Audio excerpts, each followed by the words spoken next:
secret negotiation between the Nazis and the Zionists in 1933, which allowed German Jews and their assets to go to Palestine.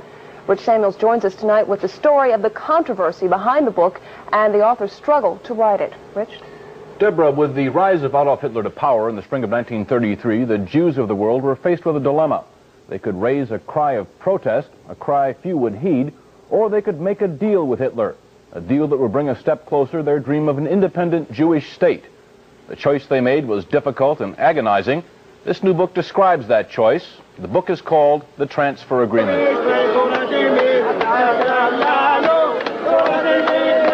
This is Israel a few days ago, the season of Passover.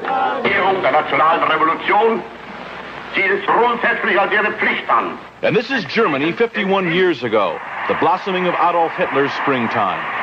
A key factor in the vitality of today's Israel, the book's author argues, was an agreement reached in 1933 between a group of Zionists and the man who would later try to kill every living Jew.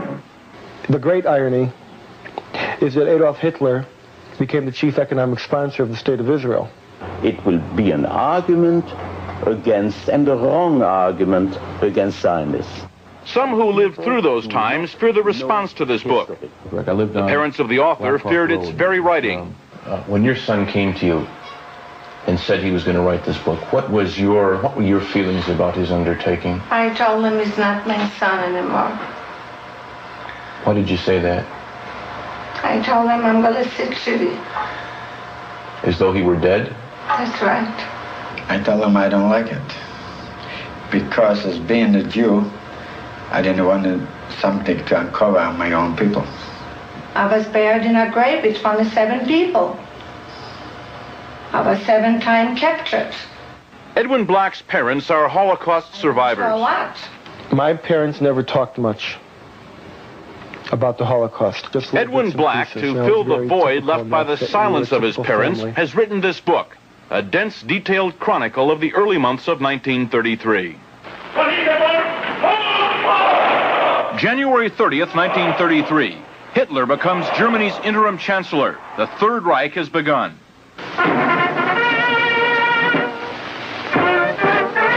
But in this country, on March 4th, attention is diverted by the inauguration of Franklin Delano Roosevelt. More power to you, President Roosevelt. The entire country's behind you, thrilled with hope and patriotism. But ominous headlines tell what's already happening to the Jews of Germany. The protest of American Jews was heard almost immediately. It was based on only the sparsest of press reports, and nowhere was that protest more vocal than here in New York City. All creeds, local and national organizations, and labor parties are joined in this gigantic demonstration passing through famous Washington Arch. Rabbi Stephen S. Wise, honorary president of the American Jewish Congress, leads the procession down Fifth Avenue on foot. Father arranged for the first great mass meeting at Madison Square Garden to protest Hitlerism. He felt that when freedom was threatened, silence condoned oppression always. Thousands who waited hours behind police lines rush forward as the doors of Madison Square Garden are open. Jews and Gentiles join in the race for seats, and 22,000 of them get in. I was a young kid then, you see, as a teenager. And I belonged to a Zionist youth group. And we were all summoned to go to that rally. Well, it was a very agitated crowd. Many Yiddish speaking, a few English speaking. Rabbi Wise mounted an appeal to the Jewish people to do something to save Jewish honor. Most of the important, well-established Jews were very angry at him, said this was sensationalism, and that if anything happened to the Jews in Germany, the blood of the Jews would be on his head. Dr. Stephen S. Wise, rabbi of the Free Synagogue and a national leader of liberal thought, speaks in behalf of the Jews of the United States. This is not a Jewish meeting.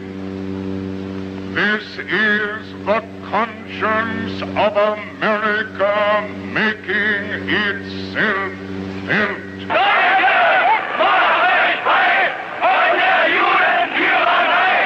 The conscience of Nazi Germany made itself felt 5 days later. Across the Reich, Hitler's troops shut down Jewish-owned businesses for 24 hours. Within days, American Jews marched calling for the boycott of all German exports.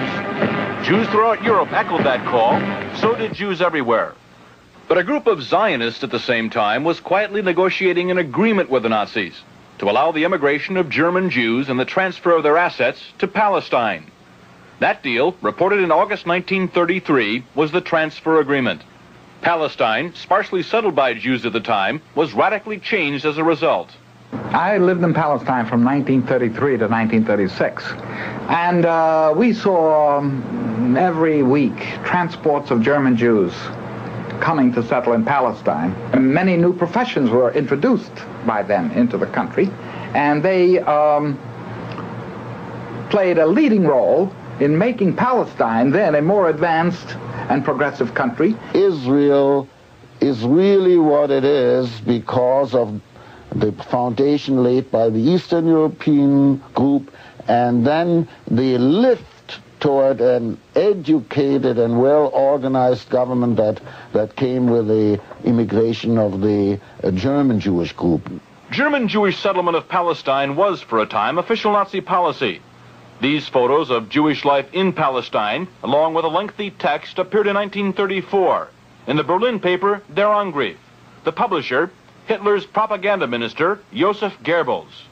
A Nazi Visits Palestine was the title of the multi-part series. A medal was struck by Goebbels in commemoration. On one side, the swastika.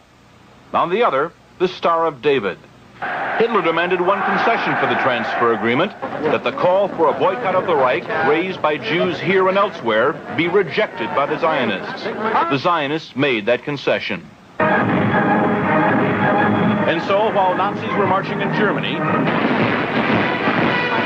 and while Jews were marching here, diplomacy was running a more important story.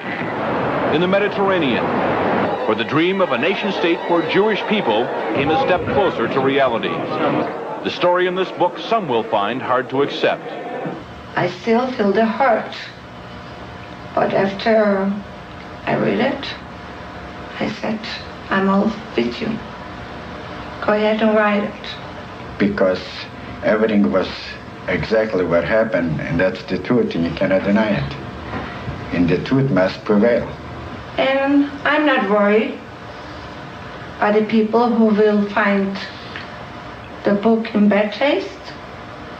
The smart people, the intelligent people, the people who went through will understand. The author is torn between two profound feelings. That he has to be for a Jewish state, and that the silence which his parents have kept, well, he has to retaliate against that silence, and he takes it out on others. It was a quest. It took me around the world. Financially, it depleted me. Emotionally, it drained me.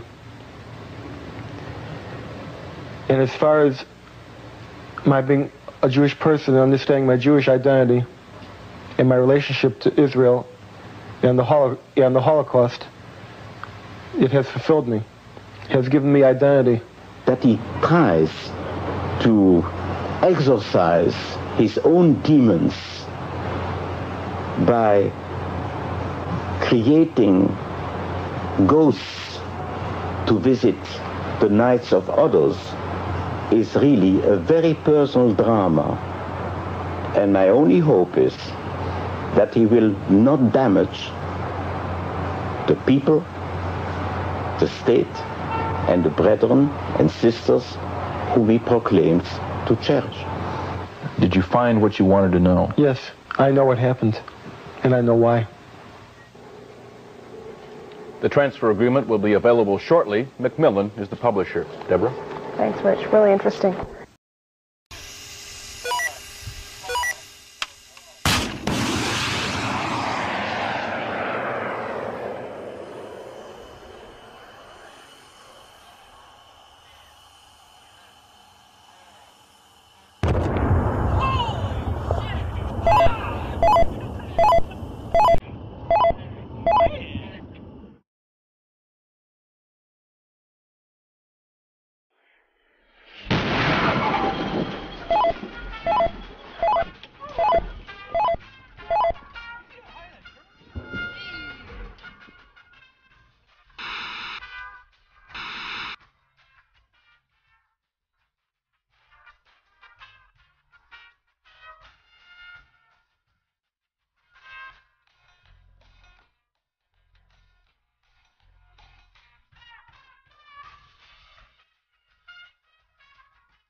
I told him he's not my son anymore.